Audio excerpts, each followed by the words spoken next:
यांना ते 25 लाख रुपये मिळाले, देणे आणून द्यावे. जनावर देईल का परमेश्वर? रणदिवे घरावर आलेला संकट बी आणि ऋषिकेश. घरोघरी मातीच्या चुली या मालिकेच्या येणाऱ्या भागामध्ये आपण पाहणार आहोत. सुमित्राने जानकीला सांगितलेले असते सारंगने घर घाण ठेवले आहे म्हणून. हे ऐकून जानकीला खूप मोठा धक्का बसतो. जानकी रणदिवेंच्या घरी आलेली असते. जानकीला तिथे पाहून ऐश्वर्याला राग आलेला असतो. सुमित्रा म्हणत असते आपल्या घरावर आलेल्या संकटापासून जानकी आणि ऋषिकेशच आपल्याला वाचवू शकतील.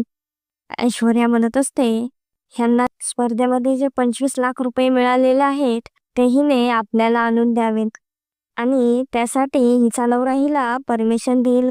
जानकी त्यांना मदत करू शकेल का नाही हा प्रश्न ऐश्वर्याला पडलेला असतो.